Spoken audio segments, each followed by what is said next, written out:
the Sunny Go One Piece podcast. On this episode, we're going to be talking about anime episodes 125 through 127, which will cover manga chapters 206 to 212. Just like everything leading up to these episodes are some of the best moments that I have been wanting to talk about for a long time, and pretty much kind of why I started this podcast. And this week we have one of the first two moments, and the second one is next week's episode. But for this podcast, we get the epic conclusion to the war, as well as the finale to the battle between Crocodile versus Luffy, and we get to talk about one of the greatest finishes to a One Piece fight so far. So, the synopsis. The Straw Hats are able to deal with Crocodile's bomb thanks to the last-minute sacrifice of Pell, but it's still not enough to stop the fighting, with Vivi pleading to her people to stop the senseless fighting. Meanwhile, Luffy and Crocodile are in the last stretch of their fight, with Luffy pushing past the poison to land one final flurry of attacks, defeating Crocodile and exposing him, giving Vivi the opportunity to explain everything and end the war. So the difference is, like the last few episodes, these were also adapted very faithfully and almost pretty much exact one-to-one with the manga. I didn't find any differences actually, which is kind of surprising, but also really pleasantly welcomed.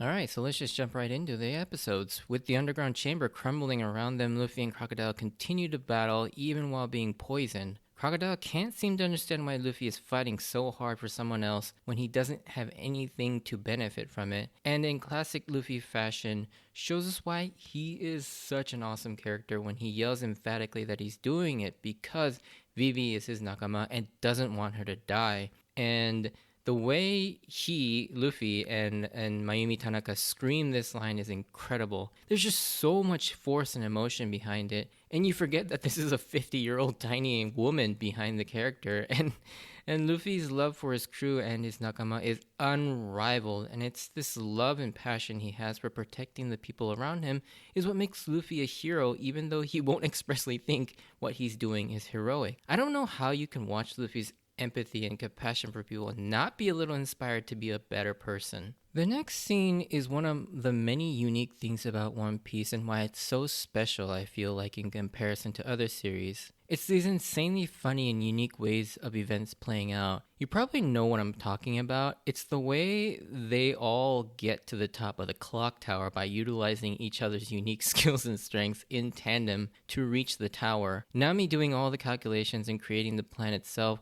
with Usopp being the butt of the joke, but serving his purpose. I love that throughout this, you not only get to see their strength, but their personalities as well. Like Usopp yelling to Nami that the Cyclone Tempo is still only for party tricks again. Chopper being the sort of the younger kid of the group, being very cautious and a bit scared, while Zoro being sort of that big brother kind of character, reassures Chopper and then also warns Vivi about the agents at the top. The best moment though is the slow-mo leading up to Usopp's nut shot.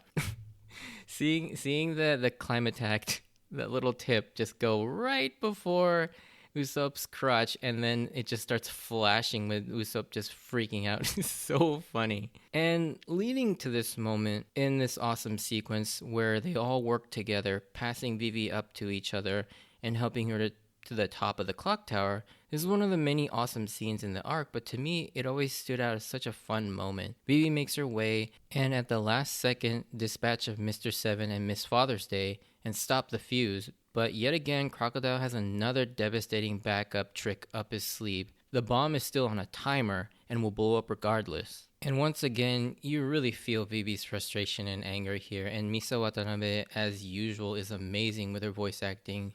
Just the anguish and the anger that she displays here really comes across and almost feels real.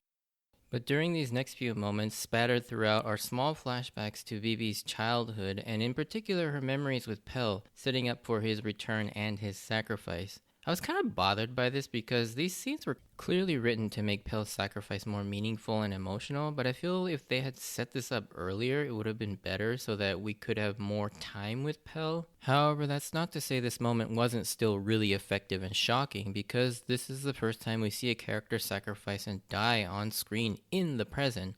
We've seen it happen many times in the flashbacks, but not in the present moment. But regardless of the storytelling structure, this moment is pretty devastating And the way the characters react to it really emphasizes it. To make things worse, the explosion only stopped the fighting for a brief moment as it just begins all over again, as everybody's still just completely overtaken with rage and confusion still.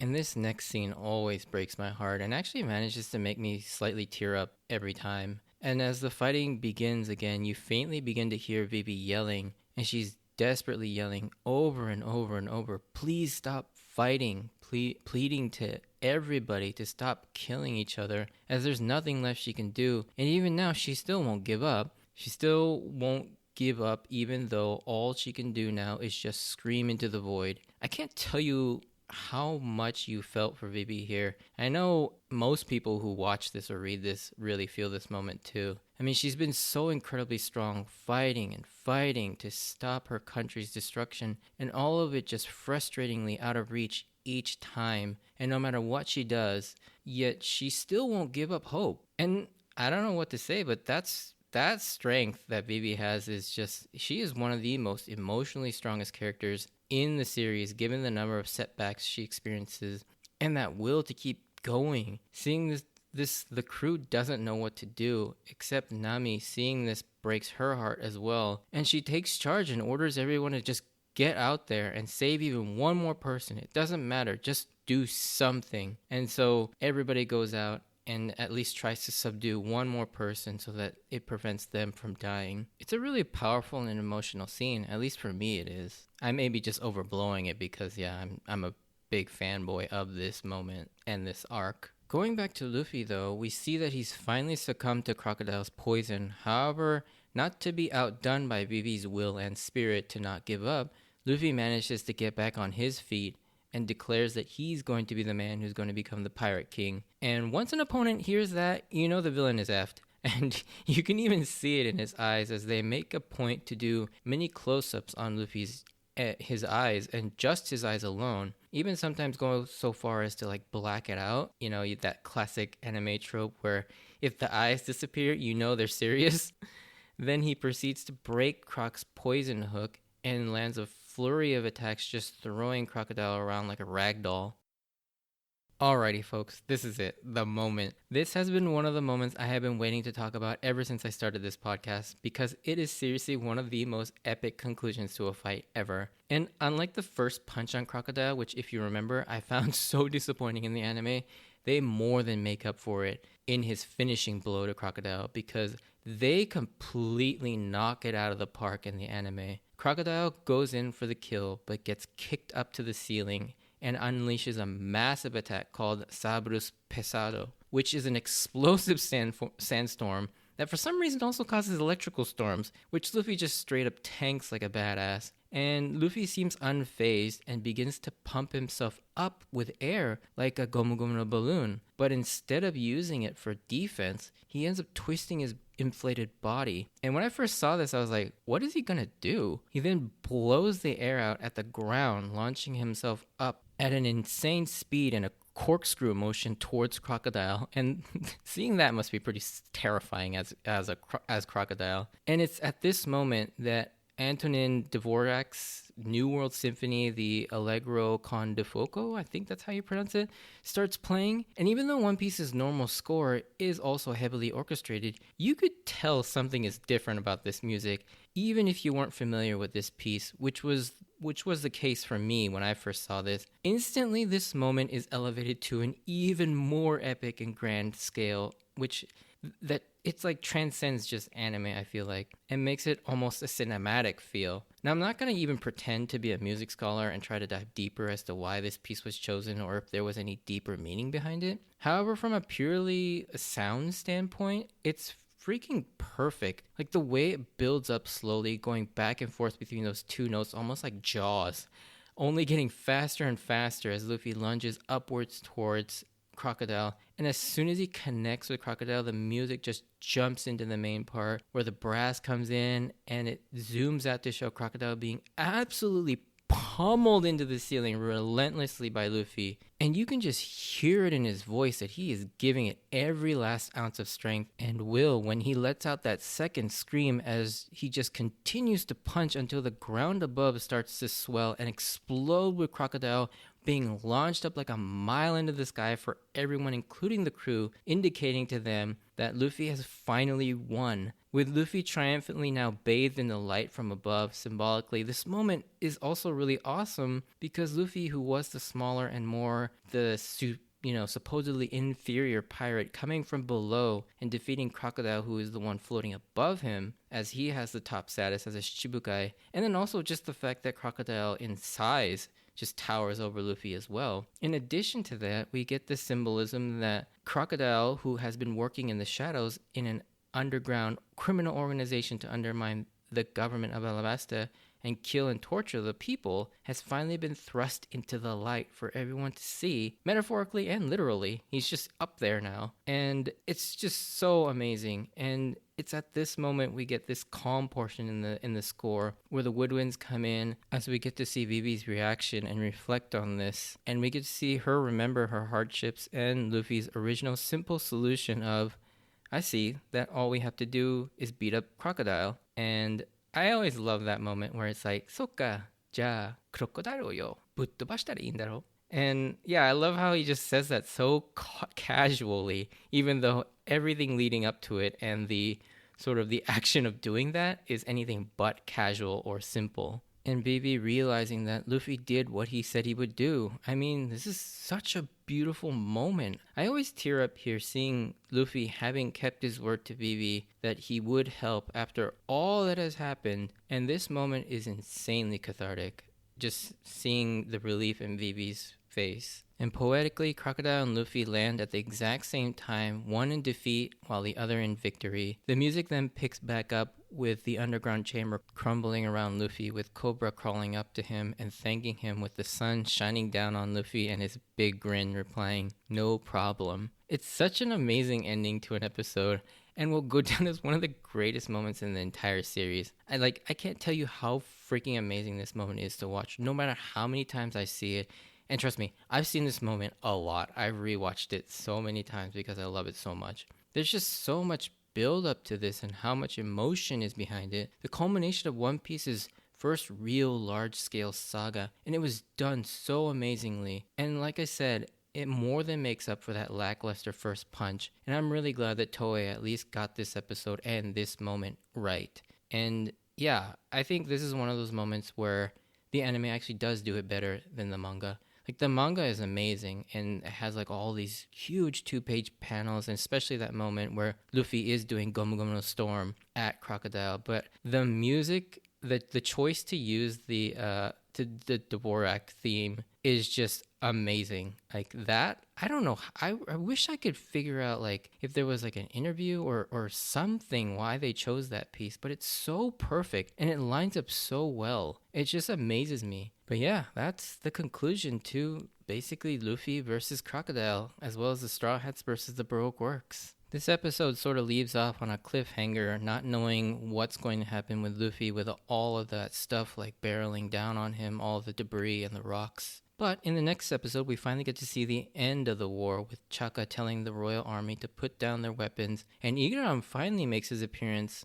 or reappearance I should say, with that child that was attacked by Mr. 1 and Miss Doublefinger, who had witnessed Mr. 2 disguise himself as King Cobra in Nanohana, and he explains this whole situation to everybody to quell all the hesitation and questions that everyone else has. We see the Straw Hats immediately leave the area and run into Cobra carrying Luffy. It's revealed that even with all his injuries and the current state of exhaustion, Luffy managed to carry both Cobra and, curiously, Robin out of there as well. They all stay behind and tell Vivi that she should be with her people, but I love that they were putting on a strong face for her because they know that her worrying personality would prevent her from concentrating on her people and then only collapse from exhaustion after she leaves with her father. And I always like that moment. It's just kind of these small little character moments that you kind of like, oh yeah, it makes them feel a little bit more believable as their decision making is more character based. We then see Tashigi find and arrest Crocodile, stripping him of his Shibukai status. When we finally catch up with Smoker, who has apparently been looking for the Baroque Works artificial rain-making ship, which I didn't even know was a thing up until this moment, which I find, I don't know, kind of weird. It's just like, okay, so this thing existed.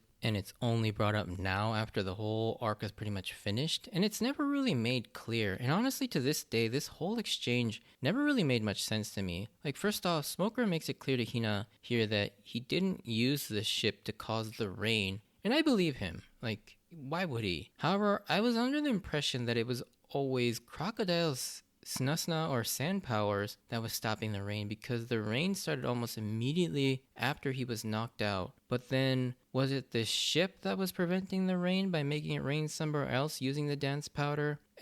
And it was actually Smoker finding and disabling this ship? Is that what started the rain? And the more I think about it here, I think it's the latter, that it was the ship that was preventing the rain. Otherwise, why introduce this story element here? And I don't know if this confused anyone else as it did for me, but yeah, I really had a hard time figuring out what this actually meant. But also, in a sort of a separate note, but like I said, the Django Dance Paradise cover story would play into the main story, and we finally see that with the quote-unquote beautiful Marine officer officially introduced to the main story as Captain Hina, who happens to be a friend of Smoker's. I think one of my favorite things about Hina is her particular speech pattern, which I don't know why they chose not to translate it, but I always, for some reason, get a real kick out of the fact that she'll convey her feelings by stating it in the third person, as in, I'm disappointed. Hina's disappointed. This is like one of her few defining character quirks, and yet it's not brought across in the subtitles. I don't know if they bring it across in the dubs, but I always like it when she goes, Hina fumang, or Hina's this, or Hina's that, when she's referring to herself. Kind of to end things here, the last few things I want to highlight are moments with Tashigi. And there was a moment afterwards where Tashigi's squad discover the unconscious Straw Hats on the ground, but she orders her men to leave them alone, forbidding them from arresting any of the Straw Hats. Tashigi lets the Straw Hats go like Smoker did at Rain Base, mostly because she recognizes that without them she couldn't have taken down Crocodile nor have saved the people of Alabasta. Despite how humiliating, shameful, and helpless she felt at that moment, her own code wouldn't allow her to arrest them, especially when they are unable to defend themselves. And the Straw Hats would eventually be picked up by Bibi and taken to the palace for recovery while she admires the rain and the newfound peace in her country. But Tashigi, it is interesting, and I like this moment that Tashigi actually lets them go.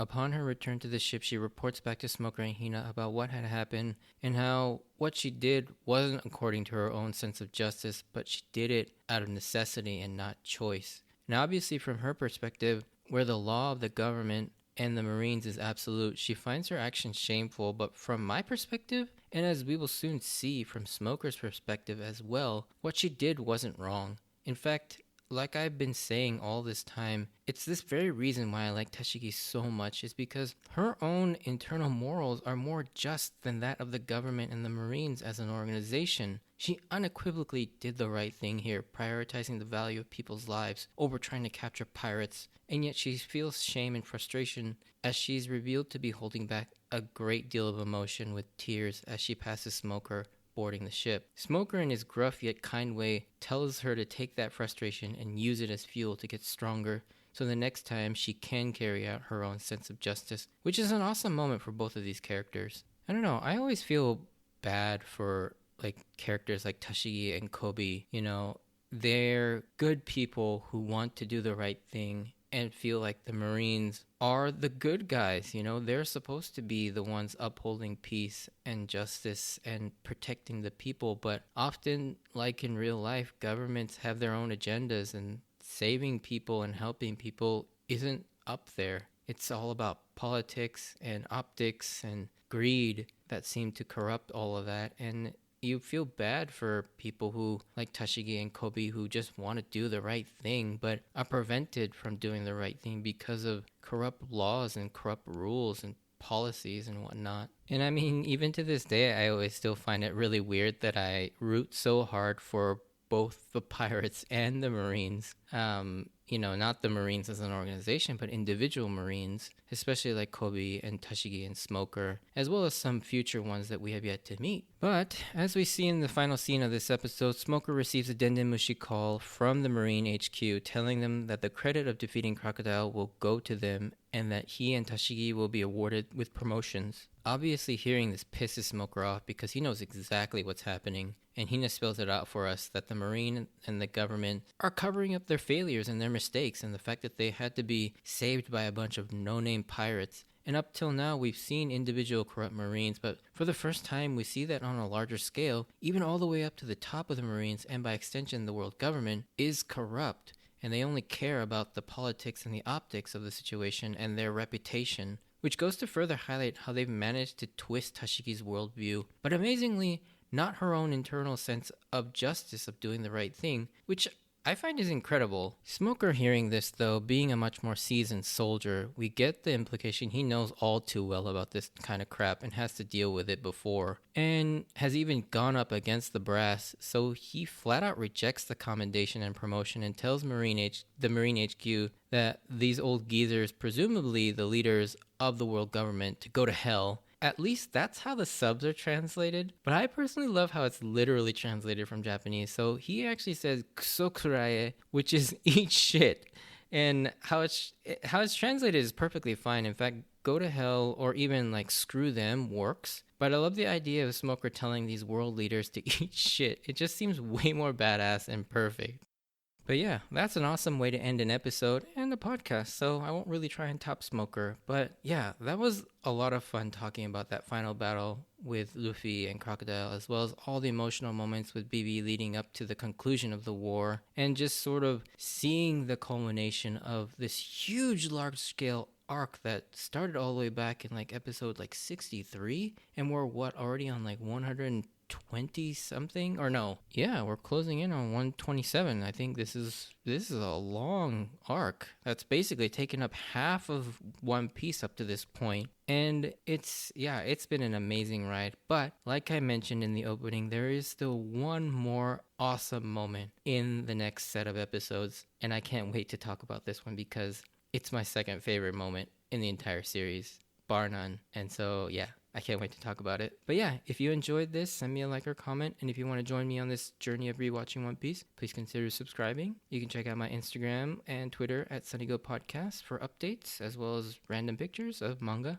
Yeah, there's some spoilers stuff that I wanted to talk about, so stay tuned for that. But if you don't want to be spoiled, I will see you on the next episode. Thanks for listening. Bye.